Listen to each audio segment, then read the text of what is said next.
আমরা আজানের অপেক্ষা করি ইফতার করার জন্য, করি না? আমরা আজানের অপেক্ষা করি ইফতার করার জন্য। আব্দুল করিম ভাই, তাহলে কি আজকের পর থেকে আজানের অপেক্ষা করব না? জি না, আজানের অপেক্ষা করবেন না। কিসের অপেক্ষা করবেন? সময়ের, সূর্যাস্ত। সূর্য যদি 5:45 ডুবে, তো 5:44 বেজে যখন 30-35 সেকেন্ড হবে তখন ইফতার করব, কিন্তু লেটে নয়। 10-20 সেকেন্ড আগে ইফতার করব, কিন্তু লেটে নয়।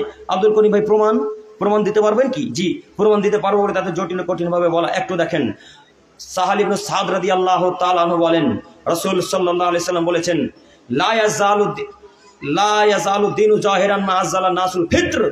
মানুষ ততদিন পর্যন্ত কল্যাণের ভেতরে থাকবে, মানুষ ততদিন পর্যন্ত কল্যাণের ভিতরে থাকবে, দিনকে ততদিন জয়ী করে রাখতে পারবে যতদিন পর্যন্ত তারা তাড়াতাড়ি ইফতার করবে।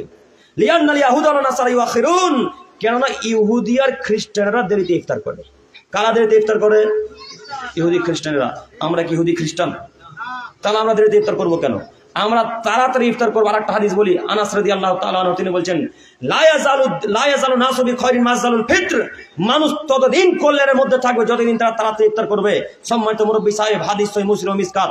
তাড়াতাড়ি ইফতার করলে কল্যাণ পাওয়া যায়, তাড়াতাড়ি ইফতার করলে কল্যাণের ভিতরে থাকা যায়, তাড়াতাড়ি ইফতার করলে আল্লাহ রাসূলের বাক্যকে মানা যায়, রাসূলের পদ্ধতিতে চলা যায়। অতএব আপনি তাড়াতাড়ি ইফতার করুন। আজানের আজকে থেকে অপেক্ষা করবো না ইনশাল্লাহ, আমরা অপেক্ষা করব সময়ের।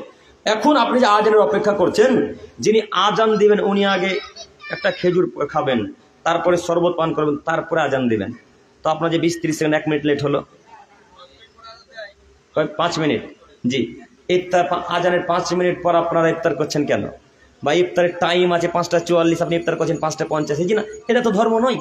আপনার হুজুর ধর্মকে বিক্রি করেছে, আপনার হুজুর ধর্মকে বিক্রি করেছে। আপনার হুজুর রাসূলের হাদিসকে চেনে না, রাসূলের হাদিসকে বুঝেনি, তাই হুজুর ধর্ম বিক্রি করে মনে করেছে যে 10 মিনিট পর ইফতার করতে হয়। এই ধারণা ভুল। এগুলো সব বেদাতি প্রথা, এগুলো সব কুসংস্কার। সম্মানিত মুরব্বী সাহেব, আমি আপনার দৃষ্টি আকর্ষণ করে আপনাকে অনুরোধ করে যাচ্ছি যে আজকের পর থেকে সময়ের প্রতি লক্ষ্য করব, আজানের প্রতি লক্ষ্য করব না ইনশাআল্লাহ। ইনশাআল্লাহ।